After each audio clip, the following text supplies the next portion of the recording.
Class 6। आज हम अपने चैप्टर 2 जो हमने डिस्कस किया था हिस्ट्री में, द अर्ली सोसाइटी, उसके आज क्वेश्चन आंसर सॉल्व करेंगे। और अब तक जितने सारे क्वेश्चन आंसर्स आपने कर लिया उसको नोटबुक कंप्लीट करके रखेंगे। नोटबुक रेडी होनी चाहिए, कभी भी आपकी नोटबुक जो है चेकिंग के लिए बुला लिया जाएगा, चेक करने के लिए, ठीक है। अपना वर्क जिस तरह से आपको मिल रहा है वैसे आप अपना काम कंप्लीट करते रहें।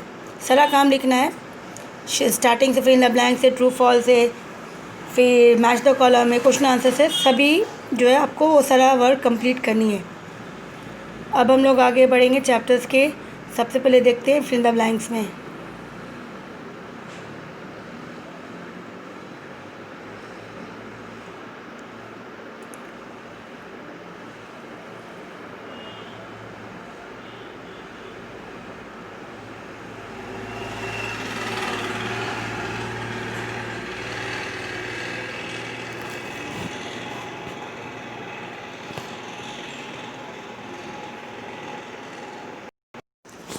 पहला फिल इन द ब्लैंक्स हमारा है डैश मीन्स ग्रेजुअल डेवलपमेंट। तो क्या होगा इसका आंसर? इवोल्यूशंस, ठीक है। EVOLUTION, evolutions. स्पेलिंग फिर भी समझ में नहीं आएंगे तो बुक्स को एक बार देख लेंगे और करेक्ट स्पेलिंग ही लिखेंगे, ठीक है, इवोल्यूशंस। फिर नेक्स्ट आता है human evidence can be traced back to the continent of Africa. तो AFRICA, अफ्रीका, ठीक है। फिर नेक्स्ट है a dash is a place where remains of the past cultures are found in the form of fossils and artefacts. तो क्या आएगा answer इसका? SITE, site, ठीक है। तो स्पेलिंग है SITE, साइट। फिर नंबर फोर में है कि during the dash period early human sustain themselves through hunting gathering. तो इसका आंसर है पैलियोलिथिक। तो स्पेलिंग आएगी PALAEO, पैलियोलिथिक, LITHIC, ठीक है। तो स्पेलिंग जो है एक बार बुक्स में से भी देख लेना बेटा अगर समझ में नहीं आए तो। फिर नेक्स्ट हमारा लास्ट है dash where tiny stone tools that were developed during the mesolithic period. तो आएगा माइक्रोलिथिक। तो MICROLITHS, ठीक है। तो माइक्रोलिथिक्स, ये हो गया आपका फिल इन द ब्लैंक्स। तो fill in the blanks starting में लिखेंगे। फिर आपका नेक्स्ट आएगा match the column. Match the column पहला वाला है a colour used in cave painting. जो कलर यूज़ हुआ था केव पेंटिंग में वो क्या था? बहुत सारे कलर्स थे। वन ऑफ दिस इज ओकर। ये वाला आप लोग इसके साइड में लिखेंगे आंसर्स, कोई भी लाइनिंग नहीं डालना है, करेक्ट आंसर्स ही साइड में लिखेंगे, नहीं तो लाइनिंग करने से क्या हो जाता है, पूरा ख़राब हो जाता है। इस तरह से आप लोग लाइनिंग करते हो तो वो गंदा लगता है, ठीक है ना। अभी आप बड़े हो रहे हो, 6th क्लास में आ गए इसके लिए। सो टाइनी स्टोन टूल्स क्या था? माइक्रोलिथ, हमने पढ़ा अभी। A flint tools with chisel point, burin. फिर neolithic site in Jammu and Kashmir, Burzahom. And mesolithic settlement in Rajasthan, Bagor. ये हो गया। तो 1 फर्स्ट वाला 3 4 5 1 2। अब हम जाएंगे ट्रू फॉल्स में। ट्रू फॉल्स में a large amount of written records जो अवेलेबल कहा गया पैलियोलिथिक साइट में थी क्या? नहीं थी। एक minute. A large amount of written record is available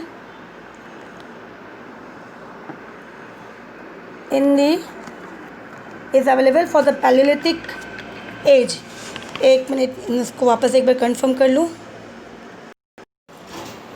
actually बेटा ये जो है ना फॉल्स होगा, ठीक है ना, क्योंकि वो मिस्टेकली मुझे फॉल्स लिखना था, मैंने ट्रू कर दिया था इसको। तो यहाँ पे देखा गया large amount of written record is available for the palaeolithic sites में नहीं मिला था, फॉल्स होगा। फिर भीमकेट का केव कहाँ पर है? मेसोलिथिक एज में नहीं था, वो पैलियोलिथिक एज में था, ये भी फॉल्स होगा। स्टोन एज साइट्स नेली वाटर साइट्स में देखा गया, ये ट्रू है। फिर बोन्स स्टोन्स के अलावा बोन्स एंड हॉर्न्स भी यूज़ किया था टूल्स बनाने के लिए, ये ट्रू है। और किटावरन केव्स जो है ये कहाँ पे, भोपाल में, ये गलत है, ठीक है ना, तो ये फॉल्स हो गया। तो ये हमारा ट्रू फॉल्स हो गया। अब हम मूव करेंगे क्वेश्चन आंसर्स में। So what do you understand by evolutions और on what basis has the stone age divided? Number 2, and name the colours used in cave during the pre historical times. तो ये 1, 2, 3 question जो है सबसे पहले solve करते हैं 1 बाय 1।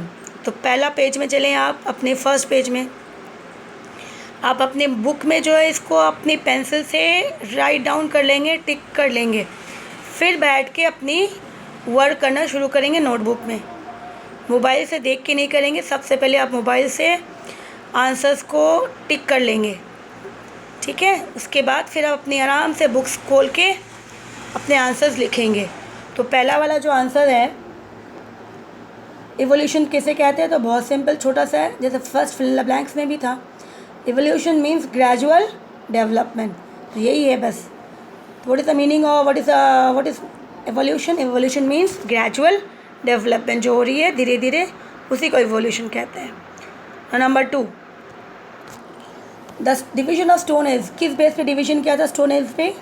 तो इसका आ गया कि the division of stone age is based on the available tools, कि कौन सी टूल्स उन्होंने यूज़ किया था, तो इसी बेस पे उन्होंने डिवाइड किया था स्टोन एज को, based on tools and level of refinement, कि वो टूल कितना रिफाइन था, कितना शार्प था, इसके हिसाब से। ये नंबर 2 हो गया। फिर नंबर 3 में कलर्स,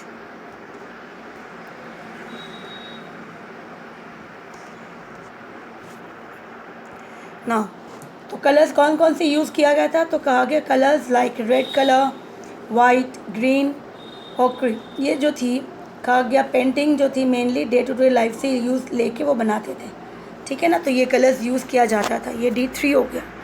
अभी हम लोग चलते हैं ई क्वेश्चंस जो है उसके ऊपर।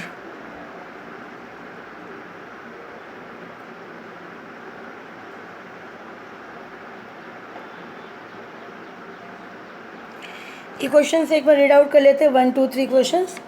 पहला क्वेश्चन है briefly explain the pressure फ्लैकिंग technique, कि किस तरह से इसको प्रेशराइज करके टेक्निक को यूज़ करके टूल्स बनाते थे। फिर दूसरा है what do you learn about peoples of prehistorical time from cave painting, से क्या पता चला उनकी लाइफ कैसी थी। और तीसरा है कि अर्ली जो ह्यूमंस थे उन्होंने स्टोन का यूज़ किया टूल्स बनाने के लिए, क्यों, ठीक है। तो 3 डिफरेंट क्वेश्चंस, उसके आंसर्स हम फाइंड आउट करते हैं।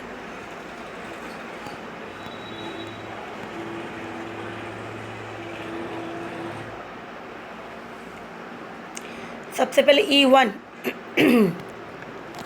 E1 में था कि वो टेक्निक, तो क्या था, टेक्निक बनाने का, मेथड ऑफ मेकिंग स्टोन्स। तो ये देखो इन दिस मेथड, जो मेथड होती है उसमें कहा गया, जो ये दिखा रहा है पिक्चर, इसी को बोला जा रहा है प्रेशर। इसको प्रेशर करके, एक छोटी सी स्टोन है उसके बाद नीचे बड़ी स्टोन है, इस तरह से वो प्रेशराइज करके शेप करना की कोशिश करे स्टोन्स को। तो इसी तरह से ये आंसर होगा। In this method the stone was trim to acquire desire shapes, उसको ट्रिम किया जाता है, कोई उसको अलग से जो शेप देनी है वैसा। पहले जो उसको हिट करते तो हिट नहीं करते, अब वो क्या करते, उसको बोला गया hitting the stone was place on a hard surface, उसको हार्ड सरफेस के ऊपर रखा, बहुत ज़्यादा सख्त सरफेस उसके ऊपर रखा। फिर उसके बाद दूसरा स्टोन रखा, एक कुछ एंगल बना लिया, ठीक है। उसके बाद सेकंड स्टोन जो है उसको ऊपर से हिट करते हैं और इसी तरह से उसको डिज़ायर शेप देते हैं। तो ये टेक्निक जो है ये वाला इसी को बनाना था, ठीक है। तो ये आंसर यहाँ से आपके यहाँ तक है, नंबर E1। अब यहाँ पे कि कहा गया केव में जो थे उससे जो पेंटिंग मिली थी उससे क्या पता चल रहा था उनके डेली लाइफ में, तो जो मोस्ट ऑफ द पेंटिंग्स था वो डेली लाइफ के बारे में ही बता रहे थे कि they enjoy images of hunting बनाया था, डांसिंग बनाया था, और साथ साथ दे परफॉर्म सम रिचुअल्स, जो वो अपनी जो भी उनकी पूजा पाठ थी जिस तरह से वो करते थे उस समय, इससे वो पता चलने लगा कि उनकी लाइफ जो थी they enjoy huntings then dancing and performing some rituals. ये नंबर 2 हो गया। और नंबर 3 कि वो स्टोन को यूज़ क्यों करते थे स्टोन एज में एज अ टूल। तो फर्स्ट पेज में चलेंगे हम अपने वापस चैप्टर के। ये रहा हमारा फर्स्ट पेज। तो इन दिस कहा गया अर्ली एज में ह्यूमंस मेनली क्या थे, वो हंटर थे, हंटर गैदरर्स थे, नोमैड्स, एक जगह से दूसरी जगह। तो उन्हें क्या चाहिए था, वो हंटर थे, हंटिंग करना चाहते थे और हंटिंग करते थे। तो हंटिंग क्यों करते थे, फॉर स्किन, कपड़े बनाने के लिए, flash for food and bones. तो इसी तरह से इन सब चीज़ों के लिए क्या चाहिए था, दे नीड वेपन्स। तो इसी तरह से उन्होंने स्टूल बनाया, किससे, स्टोन से। ठीक है, तो आंसर इसका यहाँ से यहाँ तक है। तो हमारा चैप्टर कंप्लीट हो गया।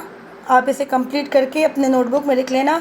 तो क्वेश्चन आंसर्स जो हमने किया अभी, ये इसके आंसर्स जो है, पहले लिखोगे चैप्टर नेम्स क्या है। सबसे पहले आप लिखोगे ये चैप्टर ज्योग्राफी है, तो ये हिस्ट्री है। तो सबसे पहले हिस्ट्री लिखेंगे आप, डैश चैप्टर 2, CH कर देना चैप्टर 2। उसके बाद नीचे लिखेंगे नाम, चैप्टर का नाम क्या है, द अर्ली और द अर्लीस्ट सोसाइटी। फिर क्वेश्चन आंसर शुरू करेंगे। ठीक है, तो आपका ये चैप्टर कंप्लीट हो गया, क्वेश्चन आंसर्स कंप्लीट कर दिया। अब आप आपसे नोटबुक पे फेयर करके लिख लें। टिल देन, ठीक है, नेक्स्ट क्लास में मिलते हैं आपसे।